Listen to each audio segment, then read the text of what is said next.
여러분 안녕하십니까. 전국 대부분 흐리고 비가 내리는 3월 12일 화요일 프레스 라이브 시작하겠습니다. 오늘의 주요 이슈부터 살펴봅니다. 관심을 모은 민주당 서울 강북을 경선에서 비명계 박용진 의원이 친명 정봉주 전 의원에게 패해 공천 탈락했습니다.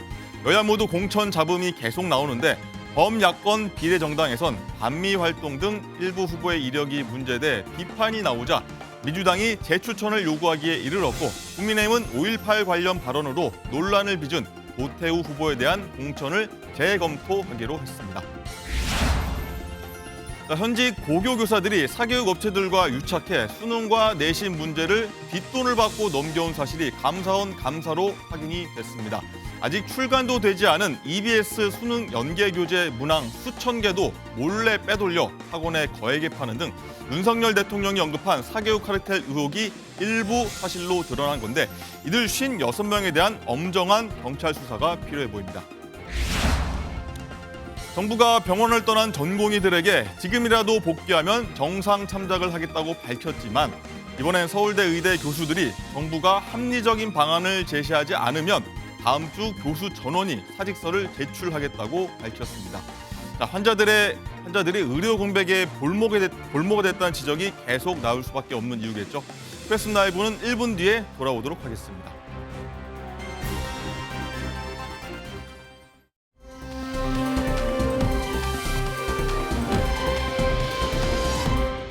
네, 프레스 라이브 유튜브 채팅창에서 활발하게 토론하시면요. 시청한 재미가 2배, 3배가 될 테니까 많은 참여 바라겠습니다.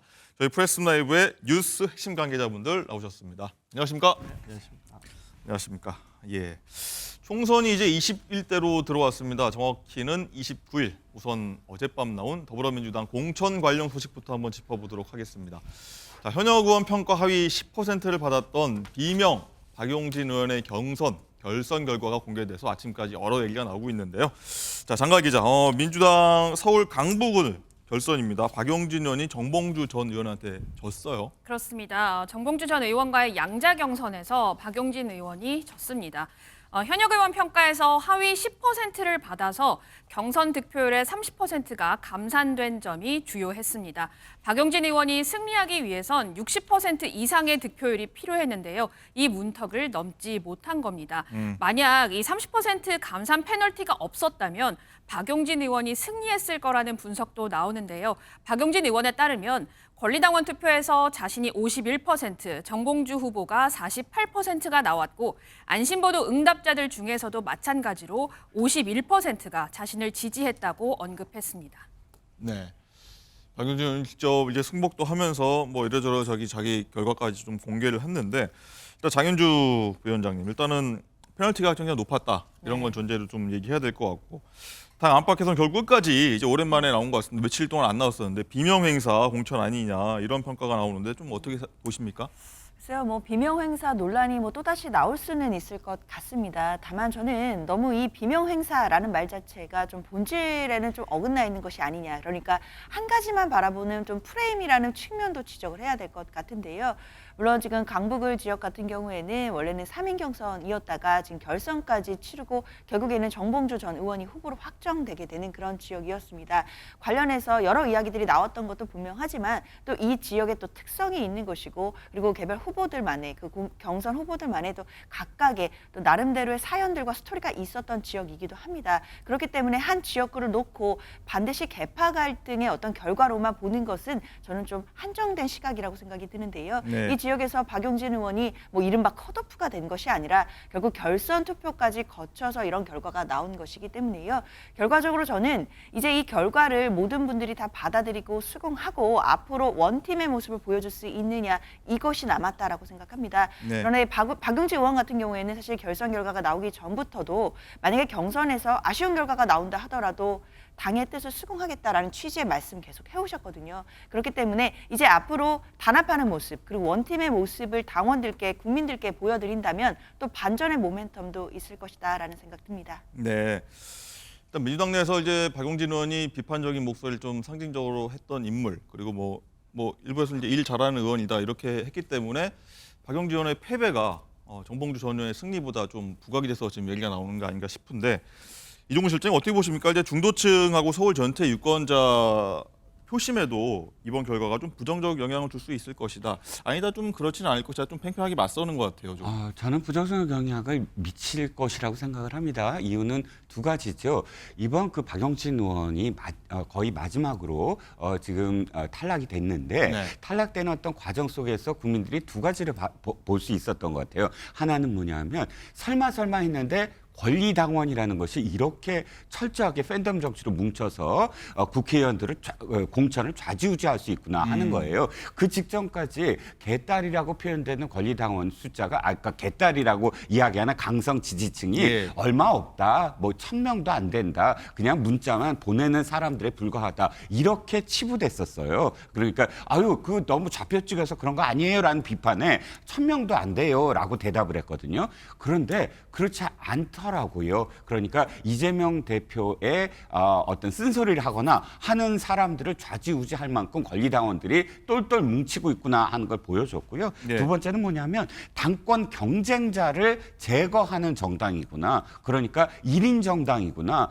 최소한 박용진 의원 같은 사람의 쓴소리도 못 견디는 정당이구나. 이렇게 여겨지거든요. 그래서 중도권이라든지 뭐 이 진영에 따라서 흔들리지 않는 사람들이 바라볼 때 이게 과연 옛날의 민주당 맞을까? 이 정당이 앞으로도 내가 투자할 만한 가치가 있을까? 하는데 회의를 들게 하는 한 요인 중에 하나로 저는 작용할 것으로 보입니다. 네, 박용진 의원 지금 얘기하고 있는데 뭐 이래저래 얘기 나오고 뭐 여러 인사들이 뭐 위로도 하는 상황이라고 하는데 조금 전에 개혁신당 쪽에서도 박용진 의원 어떤 결과에 대해서 위로의 목소리를 냈다는데 한번 듣고 오시죠.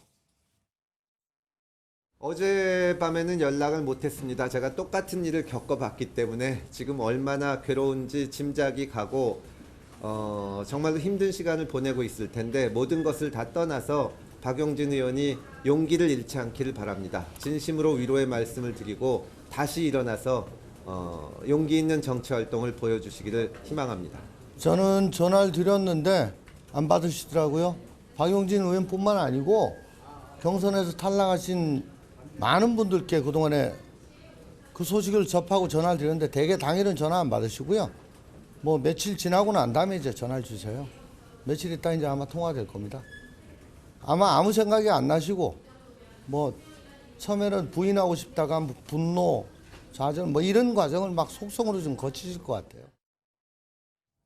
민주당에 있었거나 몸담았거나 좀 나갔던 개혁신당 인사들이 박용진 의원한테 좀 위로하는 목소리를 들어봤는데 설주환 의원님, 네. 일단은 뭐 이 두 개혁신당 의원이 기자회견 자청해가지고 얘기를 네. 했는데 왜 그랬다 보십니까? 이제 과거에 민주당에 계실 때 조금 박해 중에 멤버셨죠. 네. 조홍천 의원, 그다음에 박이 이제 박용진 네. 의원이었고요. 이제 금이 금태섭 의원이었었죠. 어찌 보면 같은 뭐 다 같은 아마 금태섭 의원 케이스가 지금 벌어지고 있는 거예요. 예. 지난 총선 때는 금태섭 의원이 어쩌면 강서구 본인의 지역구에서 뭐 강선우 지금 현 의원에 의해서 경선에서 졌거든요. 당시에도 그때도 금태섭 의원을 저격하겠다고 정봉주 의원도 달려갔었어요. 강서 갑인가 을인가 제가 지역권 정확하게 기억이 안 납니다만은 당시에 김남국 의원도 달려갔었죠. 근데 당에서 당시에는 이해찬 당시 대표가 배려를 했습니다. 이런 식으로 하면 안 된다. 그래서 김남국 의원은 안산으로 보냈고 네. 정봉주 의원은 부적격이 있다 해서 이제 출마를 안 시켰던 거예요. 근데 그런 일이 지금 또 다시 벌어진 거죠. 그러니까 또 정봉주 의원이 이제는 대상을 또 바꿔서 박용진 의원한테 갔던 거예요. 그러니까 모르겠습니다. 그러니까 그때는 정봉주 의원이 친명 아니었습니다. 친문이었습니다. 예. 예, 강성 친문이었었어요. 참 이런 걸 보면 이게 민주당에서 이렇게 박용진 의원마저도 포용할 수 없는 민주당이 돼버린 것인가. 그러니까 소위 우리가 그냥 농담으로 각 당의 이름은 각 당에 없는 것만 있다라고 하거든요. 국민의힘에는 국민이었고 그다음 민주당에는 민주가 없다. 그런가요? 예. 이렇게 얘기를 하는데요. 농담하면서 얘기를 하는데 민주주의라는 것은 저희가 책에서 배웠을 때 가장 크게 배운 것이 사상의 자유시장. 어떤 생각이든 말할 수 있고 어떤 생각이든 가질 수 있다. 다 다르다라는 것이거든요. 그걸 하나로 묶는 것이 민주주의라고 하고 그걸 가장 잘 지켜왔다고 생각하는 것이 민주당이었는데 어찌 보면 박용진 의원의 탈락이 예정은 됐습니다마는 실제로 이게 현실로 드러나니까 참 씁쓸하고 앞으로의 민주당이 이게 당원들은 되게 좋으실 거예요. 권리당원들 정말 그 커뮤니티에 가면 정말 이게 정말 혁신 공천이 됐다라고 얘기하시는데 저도 이제 한때는 몸담았던 당입니다만은 그게 우려스러운 것은 일반 국민들도 똑같이 생각을 하실까 좀 그런 부분에서는 조금 당이 이렇게 협소해지는 것은 아닌가라는 생각이 좀 네. 들어서 좀 우려스럽습니다. 지금 새로운 미래 좀 몸담고 계시니까 하나 더 여쭤볼게요. 네. 일단은 박 의원 같은 경우에는 새로운 미래 등 뭐 여러 당에서 좀 영입 제안을 한 것 같은데 일단 탈당하지 않겠고 남겠다라고 했거든요. 네. 그 점에 대해서는 좀 아쉬우십니까? 저는 어떠십니까? 뭐 오시면 좋겠지만 저는 박용진 의원의 결정에 대해서는 100% 만프로 저는 존중하고요. 네. 민주당 안에서도 충분히 하실 일이 있을 것이라고 생각을 하고 뭐 조금 시간이 더 아무래도 걸릴 것이다라는 생각이 들고요. 뭐 총선 이후에 있을 정치 지형에서 어떠한 역할이라도 저는 하실 것이라고 봅니다. 일단은 이종훈 실장님, 박용진 의원의 잔류가 일단은 백의종군 선언했던 임종석 전 대통령 비서실장 있지 않습니까? 네네. 좀 비슷한 행보로 보인다는 시각도 있습니다. 어떻게 보십니까? 저는 결이 다르다고 생각해요. 임종석 전 실장과 관련해서는 흔들리는 모습이었거든요. 그러니까 명확하지 않았다. 선이 굵지 않았다는 거예요. 예를 들자면 박용진 의원처럼 처음부터 나는 어떠한 박해를 당하지 않더라도 이 당을 지키겠다라고 이야기를 하고 마지막 순간까지도 어쨌든 저렇게 누구도 수긍할 수 없는 좀 객관적이지 아니한 그런 결과가 나왔더라도 난 당을 지키겠다라고 언행일치 자신이 말한 것과 행동이 일치되는 상황이라면 서사가 있어요. 박용진 의원은 그 이후에도 만약에 지금 원내대 진출을 못했더라도 박용진 의원에 대한 생각은 사람들이 굉장히 많이 인상을 가질 겁니다. 하지만 임종석 전 실장은 달라요. 중간에 이낙연 대표를 만났잖아요. 네. 이낙연 대표가 자기 일정도 지금 연계하면서까지 만났고 또 거기에 일정 정도 약속을 했고 그런데 그것을 갑자기 되돌리고 지금은 뭐 나중에 말씀하시겠지만 백의종군 하겠다까지 나옵니다. 이 일단의 어떤 과정들이 불분명하고 우물쭈물하고 주춤주춤하고 끝내 자신이 선이 굵은 정치인이 못 되는구나라고 보여졌거든요. 아무리 뭐 그 비슷하게 박해를 당했다고 하더라도 저는 전혀 결이 다르게 느껴집니다. 네. 장윤주 부위원장님, 또 임 전 실장 얘기 나온 김에 민주당이 이재명, 이해찬, 김부겸 이른바 쓰리톱 선대위원장, 공동선대위원장 띄웠는데 임종석 실장이 합류 가능성 나오고 있습니다. 할지 말지 모르겠는데 뭐 네. 파이브톱 선대위장까지 얘기 나오는데 일단 임 전 실장은 본인은 좀 감투를 원치 않는다 이런 입장을 밝혔는데 뭐 함께 하리라 보십니까? 어떠십니까? 글쎄요, 일단 큰 의미에서 또 그러니까 크게 보는 관점에서는 이미 함께하고 있다라고도 볼 수 있을 것 같습니다. 이미 임종석 전 실장이요, 이제 친명도 비명도 없고 함께 단결해야 된다는 메시지 내고 있습니다. 그리고 정권 심판을 위해 본인이 백의종군하겠다라고 하면서 다만 감투도 의전도 형식도 바라지 않는다라고 말씀하신 거거든요. 결국 본인의 이런 결단이 어떤 자리를 바란다거나 이런 취지가 아니라는 것을 분명히 함으로써 본인의 어떤 결단의 진정성을 당원들과 국민들께 호소하고 있다라고 저는 해석이 됩니다. 뭐 내가 내키는 곳에 가서 자발적으로 하겠다 이런 뜻으로 읽혀야 되나요? 그렇죠. 그렇게 볼 수도 있는데요. 뭐 여러 가지 지금 고심 중인 것으로 알려져 있기 때문에 결국 선대위원장이라든지 또는 선대위에서 역할을 하실 수도 있는 것이고 그게 아니더라도 당 내에 남아주셔서 백의종군 하시면서 함께 윤석열 정권 심판이라는 이 전선 확대에 힘을 보태시겠다라는 의사만큼은 정말 확실해 보입니다. 그렇기 때문에 당 입장에서는 이런 부분의 그런 의사들을 좀 존중해야 될 것 같고 그럼에도 임종석 전 실장의 또 어떤 역할에 대해서는 앞으로도 계속 얘기가 나올 것 같습니다.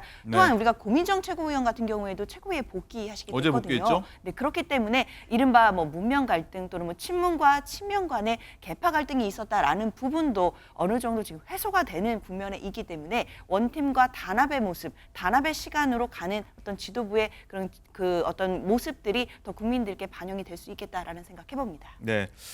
민주당이 굉장히 좀 길었던 공천 잡음 겪었는데 뭐 이번 일로 해서 또 좀 봉합이 될지 한번 관심 있게 한번 지켜보도록 하고요. 그리고 또 하나 얘기가 나오는 지역이 있습니다. 서울 서대문 갑입니다. 장가 기자, 여기는 또 친명 횡재 얘기가 좀 며칠 만에 또 다시 나오는 곳인데 청년 전략 선거구로 지정된 곳인데 어떤 뒷말이 나오는 거죠? 경선 후보가 하루아침에 뒤바뀌었습니다. 우상호 의원이 불출마를 선언한 여기 서대문 갑에는요. 연세대, 이화여대가 있어서 이 청년 표심이 특히나 중요한 곳이기 때문에 청년 공개 오디션을 통해서 이 청년 후보를 추렸는데요. 당초 전략공관위에서 권지웅, 김규현, 성치훈 이렇게 3명으로 압축을 했습니다. 그런데요. 다음 날 갑자기 성치훈 후보가 사라지고 저렇게 김동아 변호사가 들어갑니다. 최고위에서 정했다는 겁니다. 김동아 변호사는 87년생이고요. 이재명 대표의 최측근인 정진상 전 당대표 정무조정실장 변호를 맡아서 대장동 변호사로 불리는 인물입니다. 자, 그렇다면 당에서는 성치훈 후보를 갑자기 김동아 변호사로 바꾸게 된 이유를 뭐라고 말했을까요? 잘 알고 계시는 서대문 갑 그 전략선거구 경선 후보자 의결의 건 의결했습니다. 기존 서류 심사와 그리고 공개 오디션 거쳐서 3인 후보로 압축됐고요. 권지웅, 김규현, 김동아 후보로 의결했다는 말씀드립니다. 그랬어요? 제가 그거는 확인 못 해봤는데 최고위에는 이렇게 의결을 했었거든요. 시민단체와 사회단체 그리고 여성단체 등에서 강력한 문제 제기가 있어가지고 국민적 요청에 기민하게 대응할 필요가 있다 이렇게 판단해서 한 것입니다. 그 해당 후보가 어떤 100%의 하자가 있거나 결격 사유가 있어서 교체한 건 아니고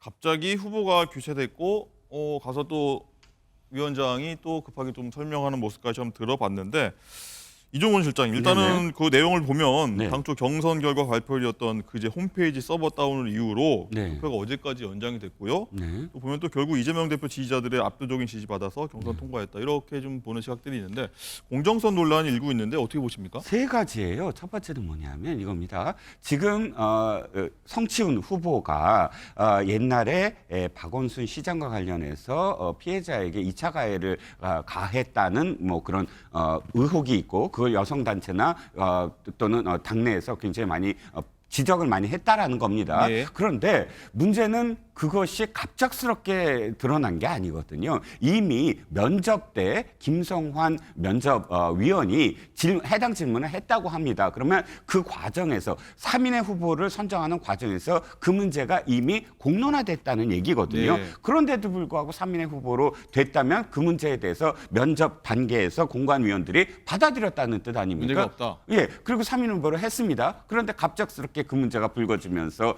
그러면 아웃이 됐어요. 자, 1단계는 그 부분이고요. 2단계는 그렇다면 두 사람이 했었어야 되는 거 아닙니까? 1, 2위가 세 사람은 꼭 해야 되는 이유가 없잖아요. 두 사람을 그냥 경선에 붙이면 되는데 왜냐하면 성적순이니까. 그런데 이미 탈락한 후보를 그 두 사람만 하지 않고 세 후보를 맞췄다는 것. 그다음에 세 번째는 뭐냐면 서버 다운이라고는 하는데 이 두 가지가 있으니까 아이고 권리당원들의 숫자를 더 많이 늘려서 김동아 후보에게 훨씬 더 많은 표를 이렇게 줄 수 있도록 하는 시간을 벌기 위해서 아니냐 이렇게까지 이야기가 나오고 있거든요. 즉 이 모든 세 단계에 걸쳐서의 상황들이 김동아 후보 그러니까 위인 설천 한 사람을 지금 천거하기 위해서 그러니까 공천하기 위해서 네. 지금 만드는 그런 시스템을 완전히 그렇게 만들어갔구나라고까지 지금 비난이 일고 있는 거죠. 예, 말씀 중에 박원순 시장 재판은 이제 안희정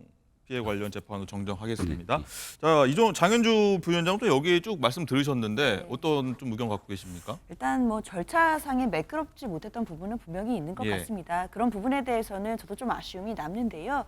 그러니까 안규백 위원장님의 말씀을 들어본다면 이제 정무적 판단이 있었던 것으로 보입니다. 뭐 시민단체나 여성단체에서 강력한 항의들이 있었고 사실 국민 눈높이에 기민하게 대응해야 된다라는 정당의 속성상 이런 부분 반영할 수밖에 없었던 점도 또 한편으로는 이해는 됩니다. 다만 후보가 그러면 발표되기 전에 이런 정무적인 고려들이 미리 반영이 되었더라면 절차상 좀 더 매끄러울 수 있었을 텐데 하는 아쉬움은 분명히 남는 것 같은데요.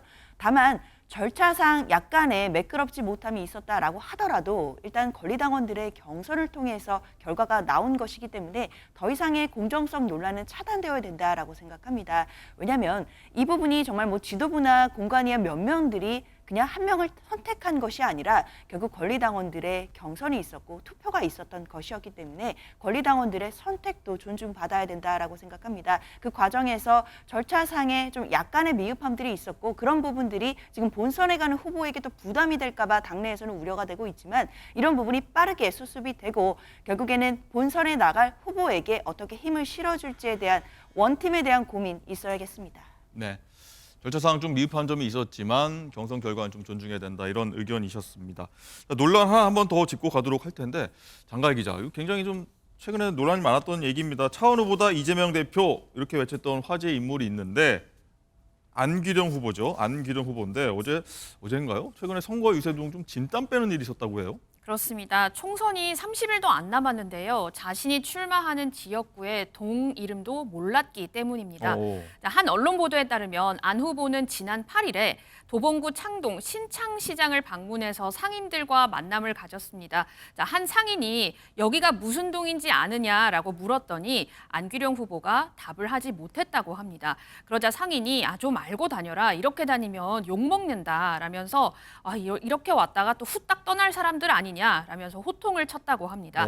또 이 상인은요. 재차 그러면은 이 신창시장 맞은편에 있는 골목시장은 몇 동이에요? 라고 물어봤더니 안규령 후보 이번에도 대답을 못했다고 합니다. 이처럼 자신이 출마하는 지역구에 이 동을 묻는 질문에 우물쭈물하자 다른 상인이 우리 후보님 이제 왔잖아 라면서 조금 감싸줬다고 하는데요. 안 후보는 이 음식을 권하는 해당 상인에게 저는 음식 먹을 자격이 없는 것 같다라고 말하기도 했습니다. 안 후보는 경주 출신으로요. 울산에서 학창 시절을 보내고 이화여대를 나왔는데 자신 스스로 이 도봉갑과는 연고가 없다 이렇게 언급하기도 했습니다. 예. 설주환 실장님, 이거 웃어야 될지 뭐 어떤 표정을 지어야 될지 다들 난감해할 것 같은데 출마하는 동네명을 모른다. 여기 주민들 같은 경우는 그럼 어떤 생각을 좀 하게 될까요? 일단 우리 지역을 대표할 수 있나? 지역구 후보, 물론 뭐 안기령 후보가 뭐 국회의원은 뭐 대한민국이 다 지역구 아닙니까? 이런 얘기를 했다고는 해요. 네. 뭐 법상으로는 뭐 틀린 말은 아닙니다. 뭐 국회의원은 원래 대한민국을 대표해서 하지만은 우리가 지역구 후보와 비례대표 후보를 따로 뽑는 이유는 있지 않겠습니까? 그렇다고 하면 지역 대표성이 어느 정도 있기 때문에 지역구 후보를 뽑는 것입니다. 그래서 지역구를 정해놓는 것이고요.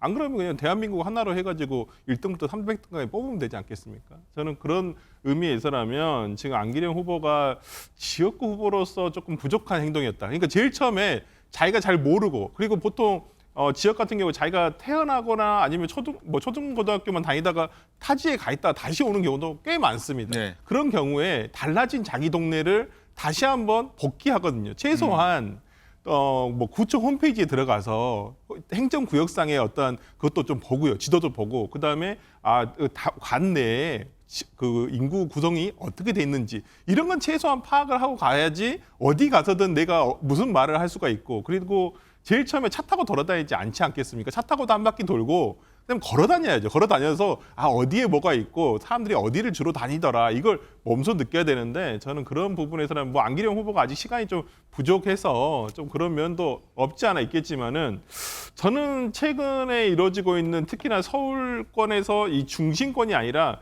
약간 이 도봉구 같이 외곽을 둘러싸고 있는 곳에서는요. 예. 우리가 잘 모르는 이제는 서울 연고주의가 새로 이제 생겨나기 시작했어요. 이제는 연고주의. 부모가 예전에 지방에서 올라오셔서 서울에 정착했던 분들이 7, 80년대에 자신의 자녀들이 그곳에서 태어난 것이에요. 그러면 7, 80년대 서울에서 태어난 사람들은 이제는 거기가 자기가 연고주의가 되는 거예요. 나는 이제 서울 도봉 출신이다. 아니면 서울 중랑 출신이다. 아니면 서울 노원 출신이다. 이런 것들이 생기기 시작하거든요. 저는 김재섭 후보가 어찌 보면 그 서울 연고주의의 첫 세대라고 보여요. 상대 후보죠. 그럼요. 그렇다고 한다면 지금 안기령 후보가 과거에 예를 들어서 서울이나 경기 지역에는 그냥 바람 선거 아니야?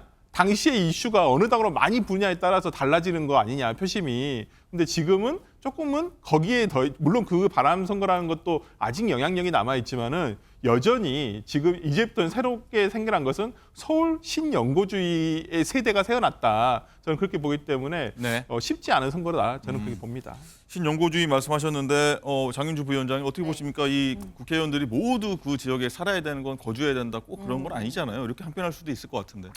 그렇죠. 그런 항변도 가능하겠지만 그래도 또 지역 구민들이 바라보시는 시각은 더 다를 수 있다라는 네. 점도 분명히 또 명심해야 될 것 같습니다. 사실 여야 할 것 없이요.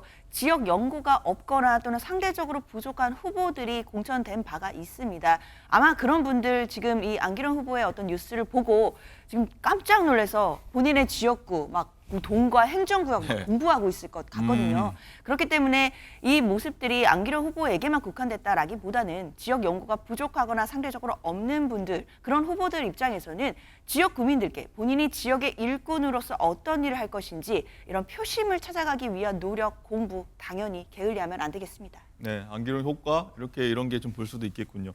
이종훈 실장님 어떻게 보십니까? 이 김재석 국민의힘 후보는 좀 뭐 너무한 거 아니냐 이렇게 얘기하면서 뭐 일각에서는 안기령 덕을 더 김재석 후보가 본다 이런 얘기도 있어요. 그건 이제 일단 안기령 후보와 관련된 여러 가지 어떤 안 좋은 그런 그 기사들이 많이 지금 쌓이고 있습니다. 안기령 후보가 좀 안타까운 게 차은우보다 이재명 그것 때문에 전국적 인지도를 좀 획득했다고 이야기가 되고 있지 않습니까? 그렇다면 자신한테 정말 기회가 주어졌을 때 좋은 어떤 이미지의 기사를 양산할 수 있도록 열심히 했어야 되는데 그건 안타까운 부분이고 그것을 상대적으로 김재수 후보가 정말 이렇게 자신한테 유리한 지형으로 그러니까 가져올 수 있을까는 진짜 김재수 후보가 더 열심히 해야 됩니다. 이 지역 정말 힘든 곳이거든요. 그러니까 단순히 뭐 안기령 후보가 잘못하고 있으므로 안심할 게 아니라 김재수 후보는 자신이 왜 선택받아야 되는가를 도봉 주민들에게 보다 더 적극적으로 지금 나서서 설득해야 될 시점이다라고 생각합니다. 네, 30대 후보들이죠. 굉장히 어떻게 결과가 나올지 한번 계속 한번 지켜보도록 하고요.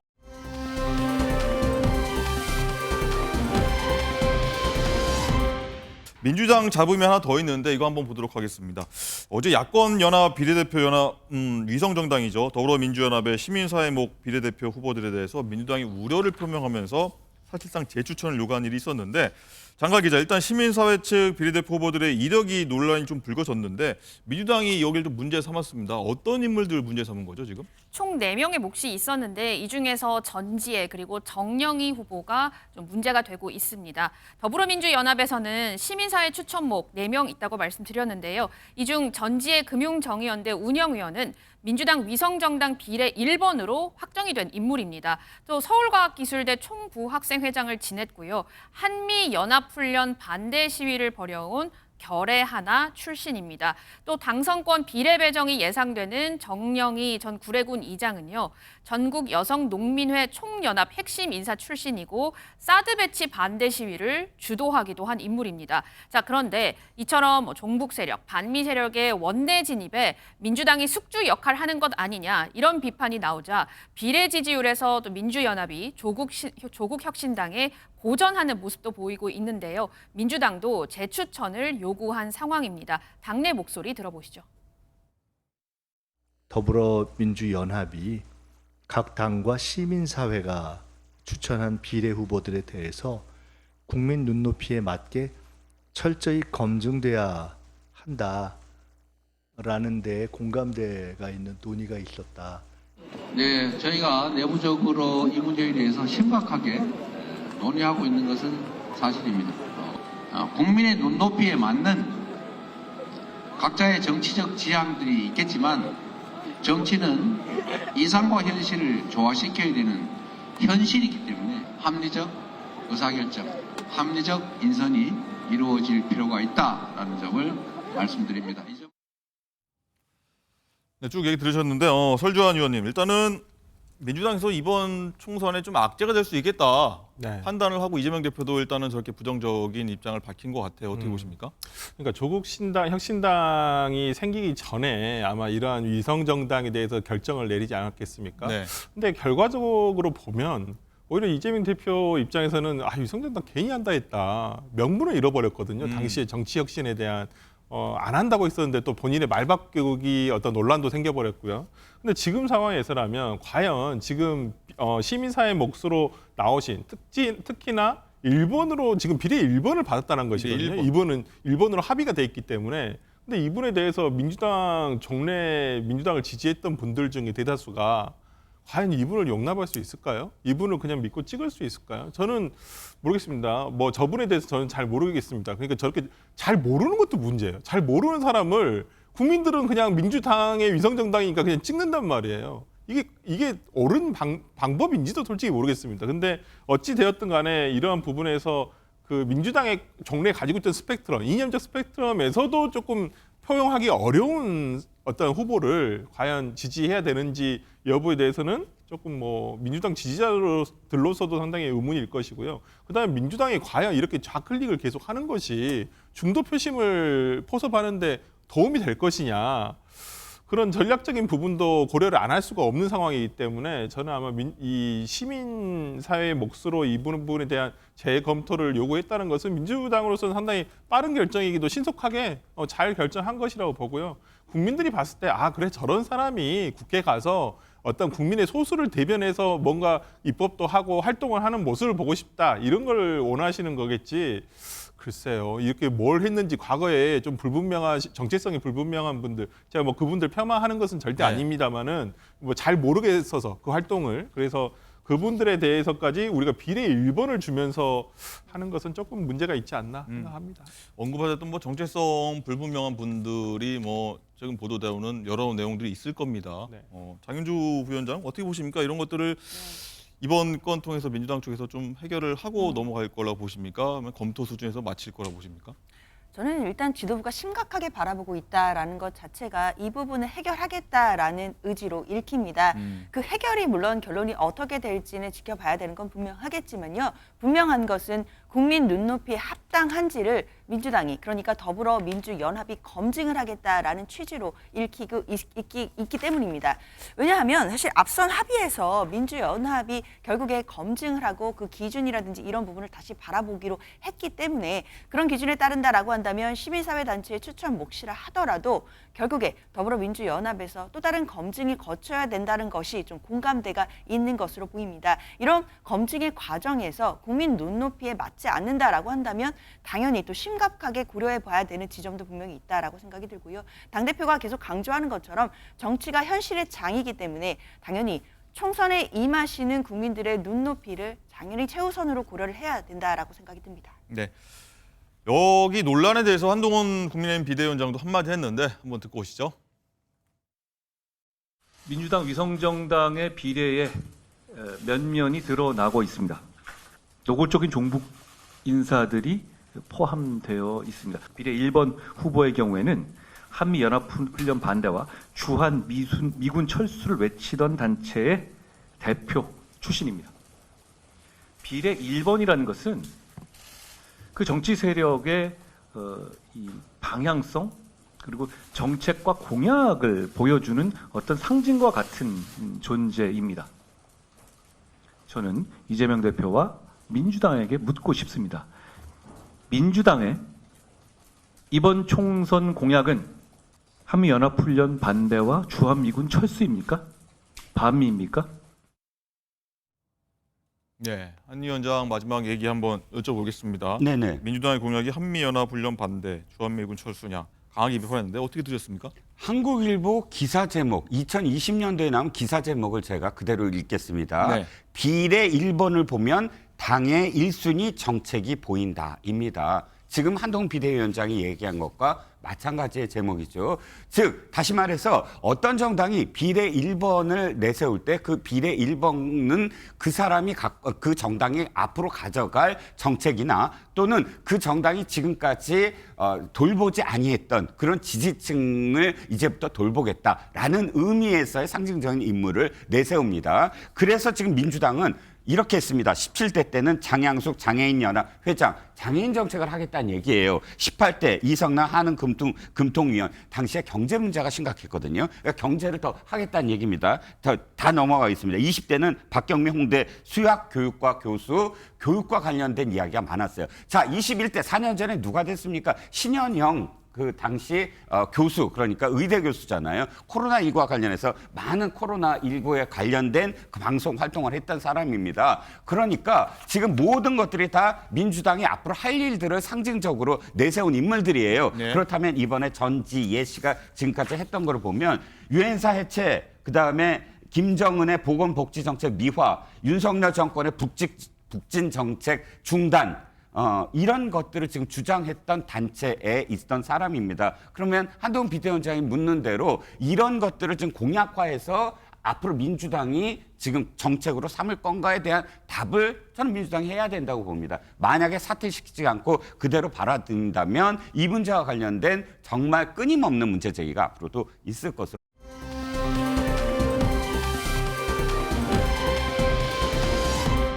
자, 이번에는 돌풍, 이변으로 표현되는 조국혁신당 한번 얘기 들어보도록 하겠습니다. 어제 조국혁신당의 입당식이 개최됐는데 여기서 눈에 띄는 인물이 하나 있었습니다. 저희가 화면을 한번 먼저 만나보시죠.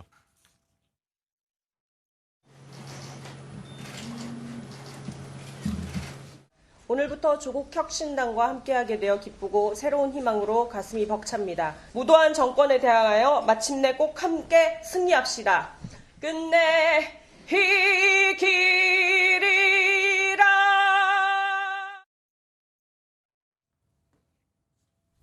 네, 예전에 저희가 한번 자주 봤던 가수 리아 씨인데 이종훈 실장, 일단 이재명 대표 대선 후보 당시에 등장곡도 불렀던 가수 리아 씨인데 이번에는 조국혁신당으로 넘어왔습니다. 뭐 어떻게 보십니까? 네, 일단 리아 씨의 활동을 보니까 꽤 오래 전부터 민주당과 관련된 그런 뭐 행사에 많이 초청도 되고 또 적극적으로 나섰던 것으로 지금 드러나 있습니다. 그러니까 어떤 뭐 그 연예 활동이든 아니면 뭐 그런 어떤 셀럽이든 자신의 어떤 정치적인 지향점에 대해서 그렇게 자신이 생각하고 거기에 적극적으로 참여하는 것에 대해서는 전혀 거기에 대한 어떤 비판을 해서는 안 되는 것인데, 다만 지금 앵커가 말씀하셨듯이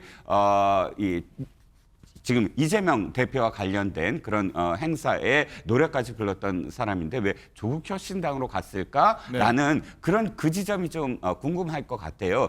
제가 보기에는 리아 씨가 지금까지 활동했거나 뭐 후쿠시마의 반대라든지 이런 것들이 꼭 이재명 대표와 가깝다, 뭐 이렇게만 볼 수는 없을 것 같긴 해요. 물론 뭐 일부 지금 찾아보니까 개딸들과 함께 무슨 활동을 한 것으로도 나타나지만, 그럼에도 불구하고 지금 조국혁신당이 왜 사람들이 많이 또 지지를 할까, 특히 민주당 지지자들이 지지를 할까 보면 민주당의 공천 과정이라든지 이런 것들을 보면서 지도부에 대한 어떤 그런 그 뭐랄까요, 이게 실망, 이런 것에서 선택지를 넓혀줬다라는 것이 또 리아 씨가 지금 거기 조국혁신당에 간 것을 보면 하나의 어떤 상징이 되지 않을까라는 생각도 듭니다. 네, 그 부분 말씀하신 그 부분을 저희가 한번 알아보려고 할 텐데.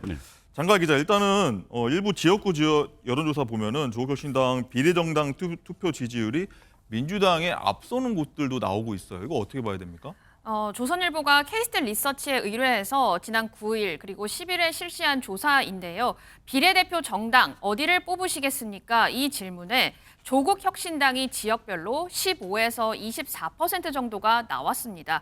CG로 한번 확인을 해보면 마포을, 인천 계양을 모두 조국혁신당이 민주연합을 앞섰고요. 또 분당 갑, 경남 양산 을에서도 마찬가지로 민주연합을 조국혁신당이 앞서는 모습을 볼 수 있습니다. 어제 공개된 KBS 여론조사에서도 비례정당 투표에서 민주연합을 뽑겠다는 답이 16%, 조국혁신당이 17%로 조국혁신당이 앞섰습니다. 네, 이런 가운데 조국 대표가 비례대표 지역구 출마 얘기 나왔었는데 비례대표로 출마하겠다고 했죠. 그 출마 얘기 한번 저희가 듣고 오겠습니다. 비례대표 출마라는 게 뭐 특별한 게 아니라 정치에 참여한 얘기와 같으니까요. 제가 정치나 장당이 저 개인의 명예회복을 위한 것이 아니기 때문에 윤석열 정권 출범 이후에 첫째는 민주공화국의 가치가 뿌리째 흔들리고 있고, 둘째 민생 경제는 파탄의 지경이고, 외교 안보는 이미 방향을 잃은 상태라고 보입니다.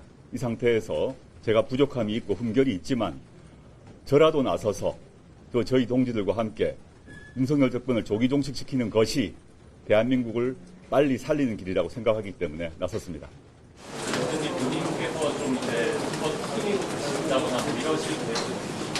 그에 대해서 이제 답을 하지 않은 게 맞는 것 같고요. 선거 관련해서는 일체 답을 하지 않도록 하겠습니다. 제가 어떤 얘기를 하든 간에 비례후보 관리위원회에 영향을 줄 것이기 때문에 일체 답하지 않도록 하겠습니다.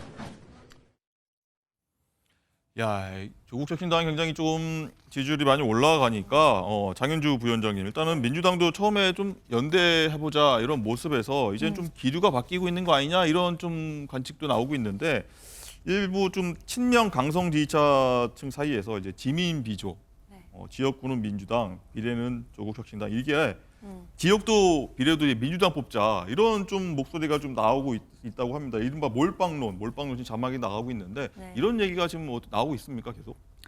그렇죠. 지금 많은 이야기들 나오는 건 분명한데요. 일단 조국 혁신당이 아무래도 이제 비례 정당으로서 역할을 할 것으로 지금 보여지는 부분이 있고, 그리고 민주당은 민주당의 또 따로 위성 정당이 더불어민주연합이 따로 있습니다. 그러다 보니까 비례대표 투표에서 결국 민주당에게 갈 표가 나눠지는 것이 아니겠느냐라는 우려가 또 당내에서도 있는 것이 사실입니다. 그렇게 된다면 이른바 제로섬 게임이 돼서 민주당의 더불어민주연합과 조국 혁신당이 표를 나눠 가지는 지형이 되면 사실 민주당의 또 핵심적인 지지층 입장에서는 우려가 들 수밖에 없는 지점일 텐데요. 그렇지만 또 다른 시각도 있는 것 같습니다. 왜냐하면 지금 조국 혁신당이 대부분 예상 밖으로, 그러니까 대부분의 분들이 예상하지 못하신 것 같아요. 이렇게까지 약진할 정도는 예상을 못하신 것 같은데 지금 그런 상황이기 때문에 단순히 제로섬 게임이라든지 또는 민주당에게 더불어민주연합에게 갈 표가 나누는 정도의 현상에서 넘어서서 결국 진보 진영의 전체 큰 파이를 넓힐 수 있다라는 분석도 나오는 것 같습니다. 저는 그 부분에 주목을 해야 된다라고 생각이 드는데요. 왜냐하면 조국 혁신당의 비례투표를 하시기 위해 투표장에 가시는 국민께서는 아마도 지역구에서 국민의힘에게 표를 주실 가능성은 높지 않으실 겁니다. 그렇게 판단해 본다라고 한다면 전체 진보 진영의 파이가 넓어질 수 있는 것이고, 그리고 조국 혁신당이 표방하고 있는 윤석열 정부 심판론에 결국 야당도 함께해서 정권 심판론의 전선을 확대할 수 있다라는 측면에서는 또 총선의 거대한 프레임을 확정할 수 있다라는 측면에서 또 함께 윈윈할 수 있는 부분도 있어 보입니다. 야권 파이 좀 커질 수 있다 이런 말씀하셨는데 이종호 실장님 어떻게 보십니까? 이제 국민의힘도 좀 바짝 긴장해야 된다. 정권 좀 심판론이 좀 부각하고 있다. 이제 민생 공략해서 중도층 좀 표심 잡아야 한다. 이런 좀 주문들도 나오고 있는 것 같아요. 네, 그렇죠. 왜냐하면 지금 지지율에 너무 심취해 있었다라는 저는 생각도 들어요. 국민의힘의 지지율이 사실 그러니까 설 이전과 설 이후가 다릅니다. 설 이후부터 우상향을 계속 지속해 왔어요. 그리고 또 디커플링이라는 이야기 많이 돌았지 않습니까? 한동훈 비대위원장과 당의 지지율이 서로 분리되어 있다. 근데 지금은 윤 대통령의 국정수행 긍정평가까지 세 가지 지표가 함께 연동돼서 우상향을 보이고 있다라는 게 지금까지의 어떤 상황입니다. 하지만 그건 사실 국민의힘이 진짜 무엇인가를 잘해서라기보다는 민주당의 공천 파동에 대한 반사이익이었거든요. 실제로 이제부터는 실력이 나와야 된다. 정책도 얘기돼야 되고 공약도 얘기해야 되고 또 집권 여당인 만큼 안정적으로 무엇을 할 것이다라는 신뢰도 높은 그런 이야기들이 이제 나와야 되는데 여기에 지금 말씀하셨듯이 여러 가지 어떤 제3지대가 특히나 조국 혁신당의 약진이 갖고 있는 어떤 위협적인 상황 이런 상황들을 지켜봤을 때 말씀하셨듯이 위기 상황이다. 무엇인가 지금까지 안전하지 말고 뭔가 다른 무엇인가를 내놔야 된다라는 목소리가 내부에서 터져 나오고 있는 거죠. 네, 덧붙여 질문 드리자면 어쨌든 이렇게 말씀하신 좀 위기론 뭘 누굴 조정하는지 모르겠습니다만 지지율에서 좀 위기론이 좀 보이긴 하는데 여기에 대해서 이제 다른 타겟책이 없이 한동훈 위원장만 좀 쳐다보고 있다 이런 지적도 나오거든요. 어떻게 보십니까? 그렇죠. 지금 지도부에서 약간 좀 놀랐던 것 같아요. 왜냐하면 당의 지지도는 높습니다. 여전히 우상향에서 높은데 어저께인가요? 이제 거의 대진표가 되니까 각 언론들이 각각의 각 지역구의 상대 해갖고 가상의 어떤 대결을 벌여봤습니다. 상당히 여러 지역구에서 특히 수도권에서 바람이 불고 있다, 서울에서도 바람이 불고 있다라고 했던 게 엊그제였는데 많은 후보들이 좀 뒤처지고 있는 게 나타났거든요. 그래서 지금 이 얘기 나오시는 여러 가지 부분에서 이대로는 안 된다라는 목소리가 그래서 나오고 있는 것 같아요.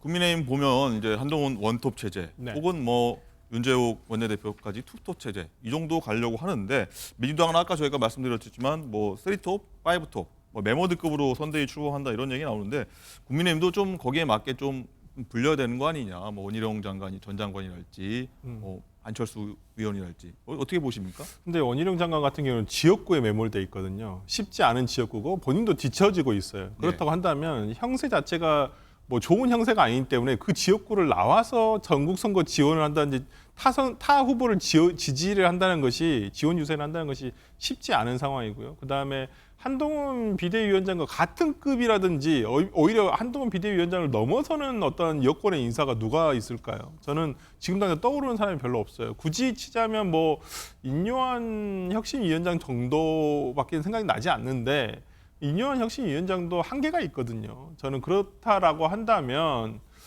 글쎄요. 지금 그러니까 신상 효과가 끝나고 이 다음 뭐가 하나 더 있어야 되거든요. 지금 어찌 보면 지난주까지 어떤 전체적인 여론을 상승을 이끌었던 것은 한동훈 비대위원장의 개인기와 그다음에 윤석열 대통령의 어찌 보면 민생 토론회가 다니면서 그게 뉴스가 됐던 것이거든요. 근데 이제부터는 각각의 대진표의 선수가 정해졌습니다. 그렇다고 한다면 중앙당에서 지원하고 한동훈 비대위원장이 어디 지역구를 가고 그런 것은 일시적인 효과는 있을 뿐이지 전체적으로 그 개별적인 후보자에게 지지율을 올리는 데는 한계가 있거든요. 저는 그런 면에서라면 지금 그러니까 국민의힘에서 한동훈 비대위원장의 다른 어떤 같은 급의 인사를 데려오기는 굉장히 힘들다고 보고 오히려 지역 선거구에서 어떤 공약이라든지 아니면 지역에서 어떤 파급을 미칠 수 있는 지역 특별화된 공약을 지금 중앙당에서 개발을 해서 뿌려주는 형식으로 하는 것이 오히려 낫지 않을까 싶습니다. 정책 공약을 이제 좀 내놓을 때가 됐다 이런 말씀이시군요.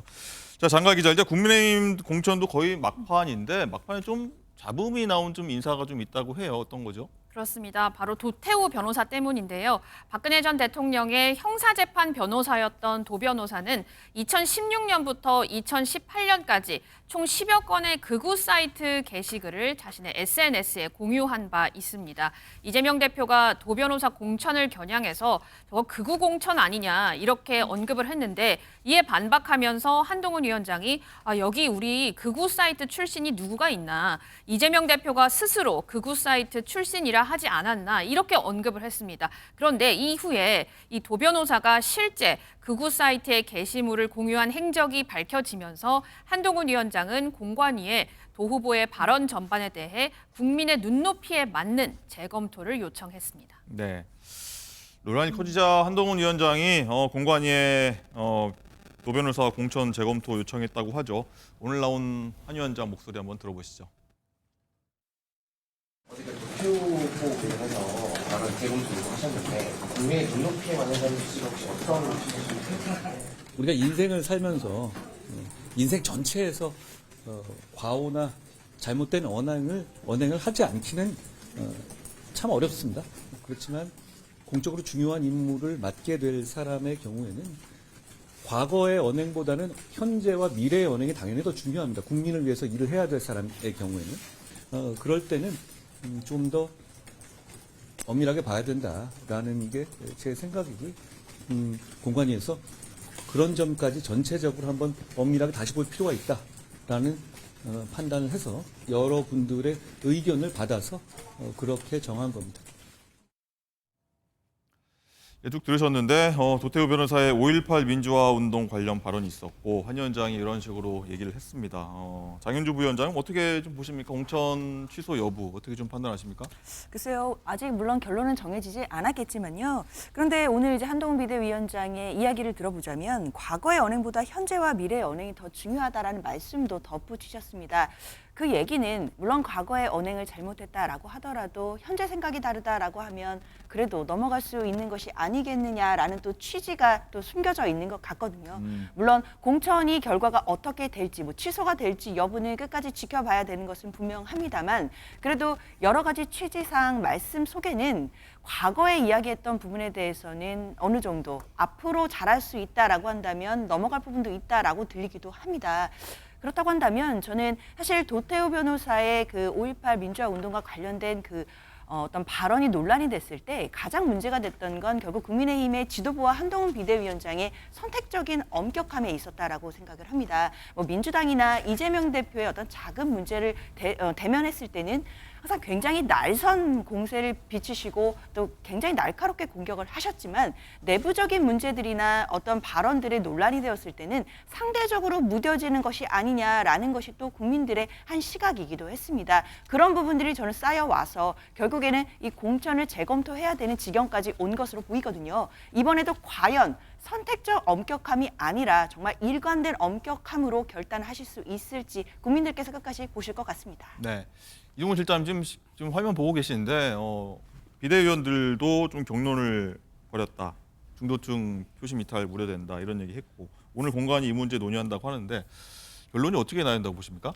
글쎄요. 어쨌든 어제 상황을 보면 한동훈 비대위원장이 어느 정도는 결심을 한 것처럼 보여져요. 왜냐하면 회의 전체적으로 결론은 도태우 후보에 대해서 재고에 대해서 하지 않을 것처럼 결론이 났다가 그것이 나중에 좀 번복되는 것처럼 보였거든요. 한동훈 비대위원장이 급히 문자를 보내고 기자들에게 우리가 재심을 요구했다라고 입장을 표명한 것을 보면 일단 재심을 하는 것이고 재심을 다시 이제 비대위의 어떤 논의를 거친다면 그것은 어떤 이유가 있을 테고 그 이유는 제가 볼 때 도태우 변호사가 이야기하듯이 북한군의 개입과 관련된 것을 조사해 달라라는 차원을 넘어서 북한군의 개입을 마치 사실인 양 그 의혹까지 극우 사이트의 입을 빌려서 제기한 그런 상황들이 나왔다. 그것을 인지하고 거기에 대한 비판이 점점 높아짐에 따라서 이것을 더 두는 것보다는 왜냐하면 4년 전에 똑같은 일이 되풀이됐었어요. 21대 총선에서도. 그러니까 4년 전에 되풀이하지 않겠다라는 점에서는 어느 정도 어저께 재심이 결과를 좀 추정할 수 있는 근거가 되지 않을까 싶습니다.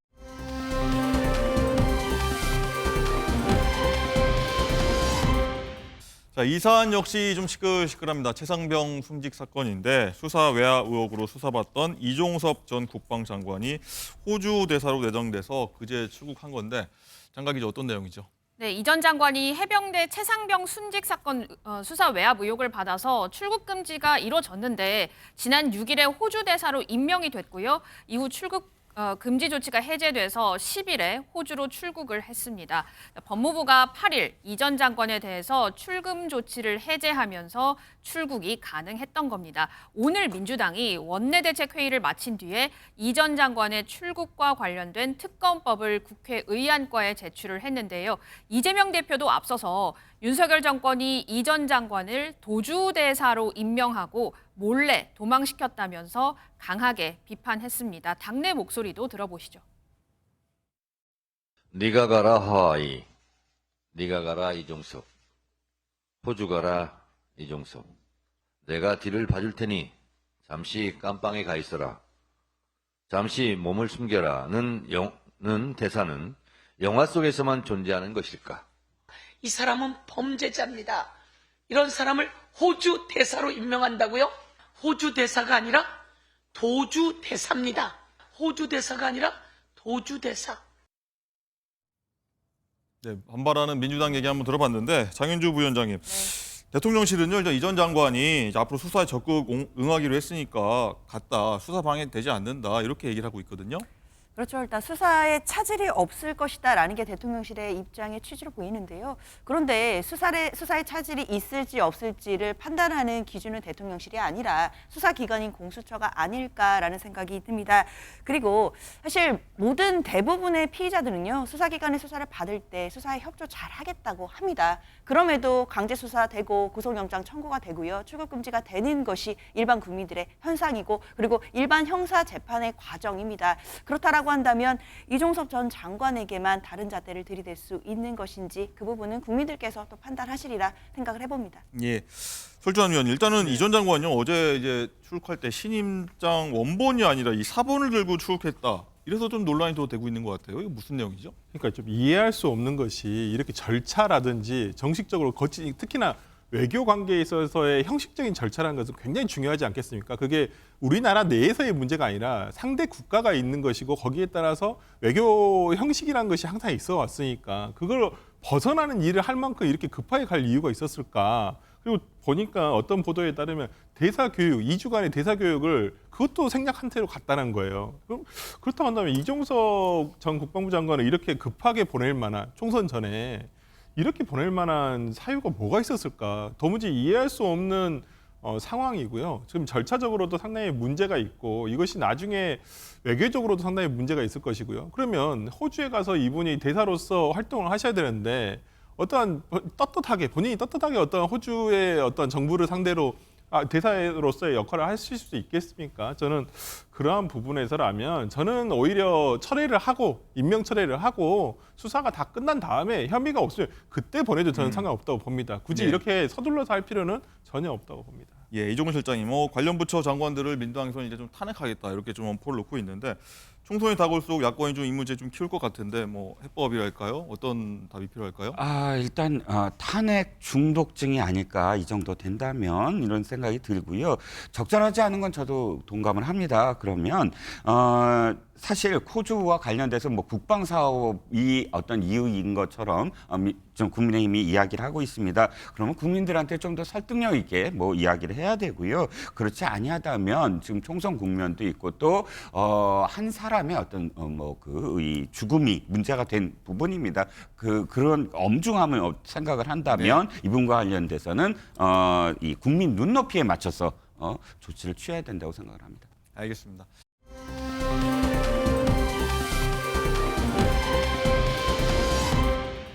라이브픽입니다. 우리나라 국민 한 명이 러시아에서 간첩 혐의로 체포돼 수사를 받고 있다는 소식입니다. 한국인이 러시아에서 간첩 혐의로 체포된 건 이번이 처음인데요. 러시아 타스 통신은 종교 관련 종사자인 백 씨가 국가기밀 정보를 타국에 넘긴 혐의로 올해 초 블라디보스토크에 구금돼 조사를 받았고 지난달 말 모스크바로 이송돼 구치소에 구금되어 있다고 보도했습니다. 이에 우리 외교부는 체포 사실을 인지한 직후부터 영사 조력을 제공하고 있다라면서도 구체적인 내용은 언급할 수 없다고 밝혔는데요. 러시아는 우크라이나와의 전쟁 이후 서방의 대러시아 제재에 동참했다는 이유로 우리나라를 비우호국으로 지정한 바가 있는데 만약 백 씨가 유죄 판결을 받는다면 한러 관계에 악재가 될 수 있다는 관측이 나오고 있습니다. 아동 성범죄자 조두순이 야간 외출 제한 명령을 어기고 집을 나선 혐의로 어제 재판이 열렸습니다. 당시 조 씨는 성범죄 피의자 준수사항인 오후 9시 이후 야간 외출 금지를 위반해 주거지를 이탈한 뒤 경찰의 초소에 접근했고 이후 경찰에 발각돼 귀가하라는 지시가 내려졌지만 불응했는데요. 검찰은 조두순에게 이를 근거로 징역 1년을 구형했습니다. 그런데 어제는 더 황당한 장면들이 연출됐다고요. 조두순은 아내와 다투고 순간적으로 화가 나 집을 나섰다. 기초수급자라 벌금도 못 낸다라며 뻔뻔한 태도로 법원에 선처를 요청했다는 겁니다. 또 여기에 본인이 저질렀던 성범죄 사건을 언급하며 나는 전혀 그런 사람이 아니다라는 등 횡설수설한 태도를 보였다고 전해지면서 또다시 공분을 사고 있는 상황. 재판부는 오는 20일 조 씨의 선고 공판을 진행할 예정인데요. 조두순의 변론과 검찰의 요청에 법원이 어떤 판결을 내릴지 궁금해지네요. 지금까지 라이브픽 전해드렸습니다.